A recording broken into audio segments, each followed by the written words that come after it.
കേരളം മുഴുവൻ ഉറ്റുനോക്കുന്ന ഒരു രാഷ്ട്രീയ പോരാട്ടത്തിന്റെ കേന്ദ്രബിന്ദുവിലേക്കാണ് ഇന്ന് നമ്മൾ പോകുന്നത്. പാലക്കാട് ജില്ലയിലെ തൃത്താല. കഴിഞ്ഞ 10 വർഷമായി കേരളത്തിലെ ഏറ്റവും ശ്രദ്ധേയമായ മണ്ഡലങ്ങളിലൊന്ന്. 2021 കേരളം കണ്ട ഏറ്റവും വലിയ രാഷ്ട്രീയ അട്ടിമറികളിൽ ഒന്നായിരുന്നു തൃത്താലയിലേത്. വെറും 3173 വോട്ടുകൾക്ക് തന്റെ രണ്ടാം ഊഴം നഷ്ടപ്പെട്ട VT ബൽറാം ആ നഷ്ടപ്പെട്ട പ്രതാപം വീണ്ടെടുക്കാൻ വീണ്ടും ജനവിധി തേടുകയാണ്. ആ സമയത്ത് അതിലൊന്ന് തൃത്താലയിലാണ്. തൃത്താലയിൽ തന്നെ ഏറ്റവും റിമോട്ട് ആയിട്ടുള്ള ചാത്തന്നൂരിലാണ്. അപ്പോൾ അതൊരു ഗ്രാമീണ മേഖലയിൽ ഇങ്ങനെ ഒരു സൗകര്യം കൊണ്ടുവരിക എന്നുള്ളത് ഒരു വലിയ ഇടപെടലാണ്.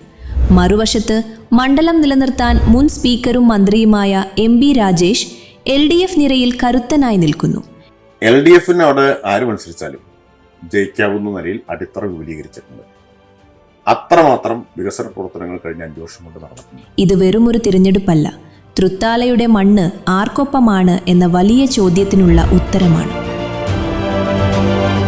രാഷ്ട്രീയ ചരിത്രവും 2021 അട്ടിമറിയും തൃത്താലയുടെ രാഷ്ട്രീയ ചരിത്രം പരിശോധിച്ചാൽ അത് എന്നും UDFനും LDFനും മാറി മാറി അവസരം നൽകിയിട്ടുള്ള മണ്ണാണ്. 2011 VT ബൽറാം എന്ന യുവനേതാവ് തൃത്താല പിടിച്ചെടുത്തതു മുതൽ മണ്ഡലം ഒരു UDF കോട്ടയായി മാറി. എന്നാൽ 2021 MB രാജേഷിനെ രംഗത്തിറക്കി CPM ആ കോട്ട പൊളിച്ചു.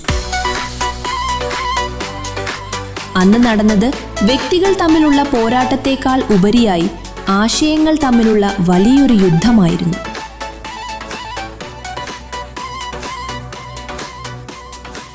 സോഷ്യൽ മീഡിയയിലും ഗ്രൗണ്ടിലും നടന്ന ആ പോരാട്ടം ഇന്നും അവസാനിച്ചിട്ടില്ല. ഈ 5 വർഷം കൊണ്ട് തൃത്താലയുടെ രാഷ്ട്രീയം എങ്ങോട്ട് മാറി? MB രാജേഷ് നടത്തിയ വികസനങ്ങളാണോ അതോ VT ബൽറാമിനോടുള്ള ജനങ്ങളുടെ താല്പര്യമാണോ ഇത്തവണ നിർണായകമാകുക? ഒരു മണ്ഡലത്തിന്റെ വിധി എഴുതുന്നത് അവിടുത്തെ വികസനങ്ങളും ജനകീയ പ്രശ്നങ്ങളുമാണ്. UDFന്റെ സ്ഥാനാർത്ഥിയായിട്ട് വീണ്ടും തൃത്താലയിൽ ജനവിധി തേടാനുള്ള ഒരു വലിയ നിയോഗം എന്നിൽ വന്നു ചേർന്നിരിക്കുകയാണ്. ഭാരതപ്പുഴയുടെ തീരത്തുള്ള തൃത്താലയിൽ ഇത്തവണയും കുടിവെള്ള പ്രശ്നവും കൃഷിയുമാണ് പ്രധാന ചർച്ചാ വിഷയങ്ങൾ. വെള്ളിയാംകല്ല് റെഗുലേറ്ററിന്റെയും ബ്രിഡ്ജിന്റെയും നവീകരണവും പുഴ സംരക്ഷണവും ഇത്തവണ വോട്ടായി മാറും. ആനക്കരയും പട്ടാമ്പിയും ഉൾപ്പെടുന്ന ഈ മേഖലയിലെ കർഷകർ നേരിടുന്ന പ്രതിസന്ധികൾ, നെല്ല് സംഭരണത്തിലെ കാലതാമസം എന്നിവ ഭരണവിരുദ്ധ വികാരമായി മാറാൻ സാധ്യതയുണ്ട്. ഒരു നഴ്സിംഗ് കോളേജ് എവിടെയും ചോദിക്കുമ്പോൾ ഒരു തകര ഷീറ്റ് കഴിഞ്ഞ ഒരു വാടക കെട്ടിടമാണ് ചൂണ്ടിക്കാണിക്കാനുള്ളത്. അതിൻ്റെ നഴ്സിംഗ് കൗൺസിലിൻ്റെ അംഗീകാരം ഉണ്ടോ? എത്ര സീറ്റാണുള്ളത്? ആ സീറ്റ് അവിടെ നിലനിർത്താൻ സാധിക്കുമോ? എന്ന് അഡ്മിഷൻ നടത്താൻ സാധിക്കും? ഒരു ക്ലാരിറ്റി ഇല്ല. അപ്പോൾ ആ ജാള്യത മറച്ചു വയ്ക്കാൻ വേണ്ടിയിട്ടാണ് ഈ നിലയിലുള്ള ചില PR വർക്കുകളുടെ ഭാഗമായിട്ട് അദ്ദേഹം ഇപ്പോൾ പരസ്യങ്ങൾ നൽകുന്നു, പല ആളുകളുമായിട്ടും പുതിയതായിട്ട് ഇൻട്രാക്ഷൻ നടത്തുന്നു, എന്നെ വെല്ലുവിളിക്കുന്നു. ഇതൊക്കെ അദ്ദേഹത്തിൻ്റെ ഈ 4.25 വർഷത്തെ നിസ്സംഗതയെ മറികടക്കാൻ വേണ്ടി അവസാനത്തെ 2 മാസം അദ്ദേഹം തട്ടിക്കൂട്ടുന്ന കാര്യങ്ങളാണ്. ഇനി ഞാൻ ഒഴുകട്ടെ പോലുള്ള പദ്ധതികൾ വഴി തോടുകൾ വൃത്തിയാക്കിയതും മാലിന്യ നിർമ്മാർജ്ജനത്തിൽ നടത്തിയ ഇടപെടലുകളും MB രാജേഷ് ഉയർത്തിക്കാട്ടുമ്പോൾ വരാനിരിക്കുന്ന വലിയ പദ്ധതികൾ എവിടെ പോയി എന്നാണ് UDF ചോദിക്കുന്നത്. രാഷ്ട്രീയമായ പ്രക്രിയയല്ല, UDFന്റെ രാഷ്ട്രീയം തന്നെയാണ് വികസനത്തിന് തടസ്സമായത്. 40-ലേറെ സ്കൂളുകളാണ് കിഫ്ബി പ്രഖ്യാപിച്ചിട്ട് നിർമ്മാണം ആരംഭിക്കാതിരുന്ന അവസ്ഥയുണ്ടായിരുന്നു 2021. അതിൽ 3-4 തൃത്താല മണ്ഡലത്തിലുള്ളത്. ബാക്കിയൊക്കെ ഇദ്ദേഹം തന്നെ നേരത്തെ MP ആയിരുന്ന LDF MLA-മാരുണ്ടായിരുന്ന മണ്ഡലങ്ങളിലാണ്. VT ബൽറാമിന് യുവാക്കൾക്കിടയിലുള്ള അമിതമായ സ്വാധീനം UDFന് വലിയ കരുത്താണ്.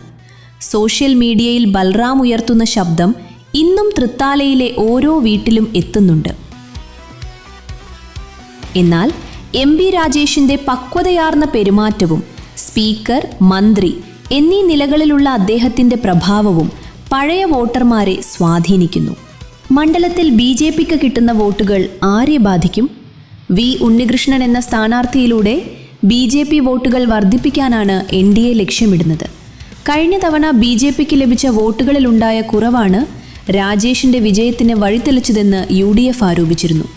ഇത്തവണ BJP വോട്ടുകൾ നിലനിർത്തുകയോ വർദ്ധിപ്പിക്കുകയോ ചെയ്താൽ അത് UDFന് ഗുണകരമാകുമോ അതോ തിരിച്ചടിയാകുമോ എന്നതാണ് ഏറ്റവും വലിയ സസ്പെൻസ്. VT ബൽറാം എന്ന ജനകീയ നേതാവിന്റെ തിരിച്ചുവരവോ അതോ MP രാജേഷിന്റെ വിജയ തുടർച്ചയോ? തൃത്താലയിൽ ഇത്തവണ മാറ്റത്തിന്റെ കാറ്റ് വീശുന്നുണ്ടോ?